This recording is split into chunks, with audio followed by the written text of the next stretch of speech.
سلام هامين نغاتوم بيتسب آريام ميديا بلاس إنه لو ما أنتي حدا زعوا حزنا لهم متينا نينا بونت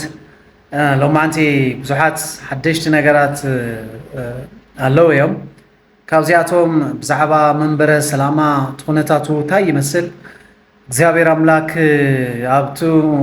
ቅዱስ ሲኖዶስ ናይ ትግራይ መንበረ ሰላማ ታዩ ልግበር ለሎ ልብል ነገር በጣዕሚ ለሰክፊ ለሕፍሪ ተግባራት ንረለና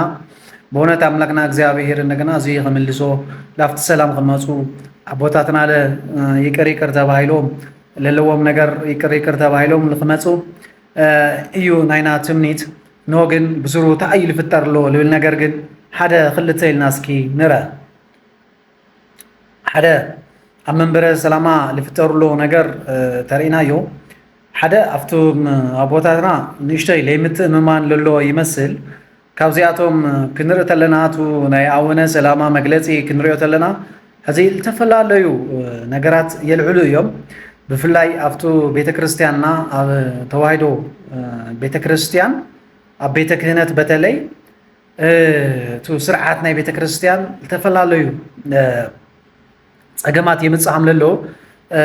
ينقرنا له نحنا لنعزو نجاريو خوينا جن زيس للعلو أبونا هنا سلامة التفلالو حسابات كاب التفلالو حسابات يقرروا له يوم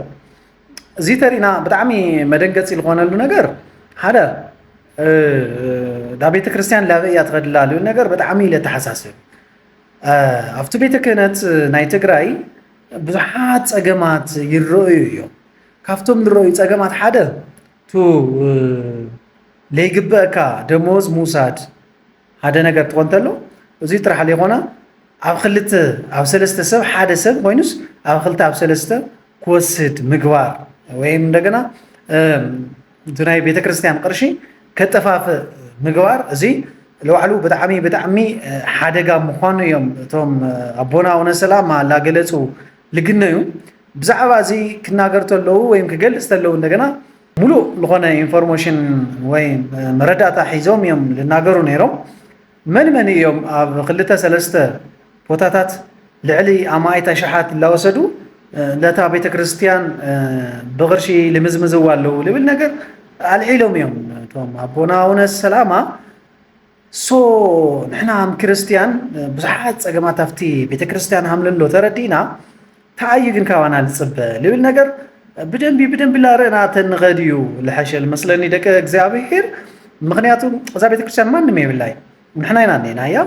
نحنا منتان نحنا ينانينا يا سلزي توم تفلا لي حسابات اللي علتلو نحنا لا تعلقاتنا يملكت الناس للخنا هم مؤمن سلال ملكتنا أو زيون بدنبي تعلقاتنا نايو عنا حساب كنهب اللي قبع بفلاي تو قلت سلسته دموز موساد لفتوفل مالت توم تفلالو بيتسب حدا نيكا باباس بيتسبو لافتو سرح ناي بيت كريستيان سرح كأتي مفقاد لبل لعلي سالاسا لخونو بيتسب بحدا جزي لعتولو بيت كنتنيو يبال ترى أنا وناس بمرداتا يوم يغرون يرم أبونا هنا سلامة سو زي مفتاحين يدل يدك إجزابير مالك زي ترى هوني محدرة نايتا بيت كريستيان كتحتيس كابل علي للو بملو كستخاخل هم للو يوم لحبرنا يرم دوم أبونا زي ناي خلنا أمنتي هذي أو زي عوي أجمع لفتر له تعيو تلغمني حواتي حدا مالت أجمع لمنتاي تلعلو توهيلهم أبونا حزي يقص اللويم أو نسلامة يقص اللويم زي أقوى بيقوني مغنياتو تأيو اندحر تابيت كريستيان زيات عري تدلي أخوينا تو مول اللوت أجمعت بمولهم بكا بحقي يوم كوتل اللو لك أجمعت في الترتلو أجمعت زياتو من يوم نفتحو يوم توهيلو يمكن يقرر اللو لا نتاي تلعلو اليوم هم تعنتو لا ولا ينور حدا تانا بيت كريستيان محدرة عدلاونة اللو زرعونة اللو خباوياونة النيو زيت راح يخوني أفتو محدرة بعلو لسلكته وانجيل لوهاو ቦታ ብጣዕሚ ኣናሳ ንእሽቶይ ምዃኑ እዩ ኣብ ቤተ ክርስቲያን ምእመናን ኸይዶም እዚ ኣብ ቤተ ክርስቲያን ዝሰምዕዎ ነገር ቅርሺ ምልማን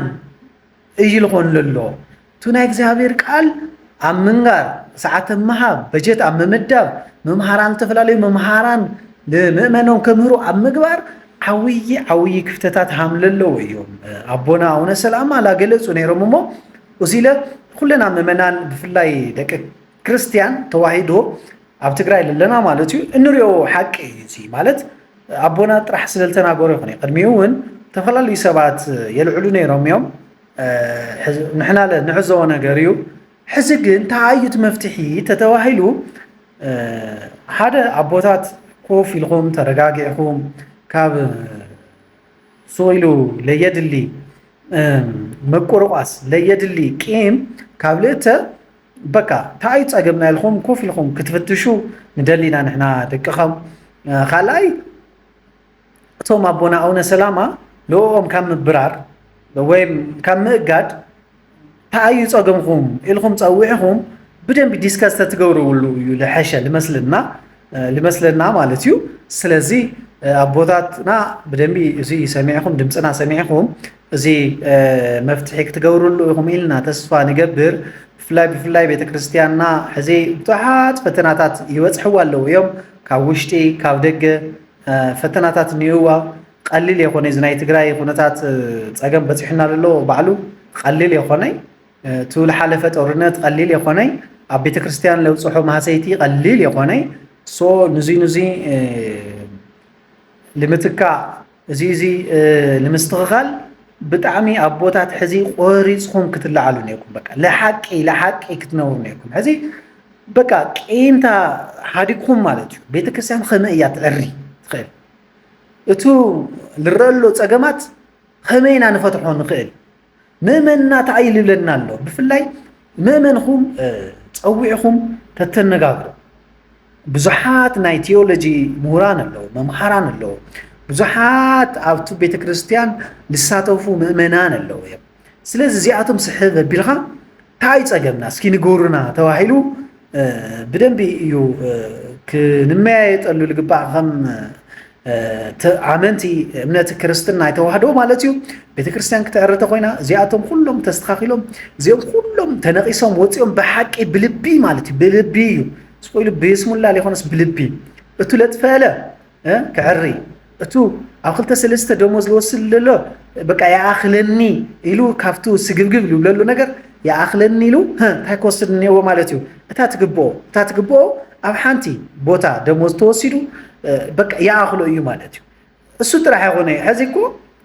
ደሞዝ ተተላዒሉስ ልዕሊ 100,000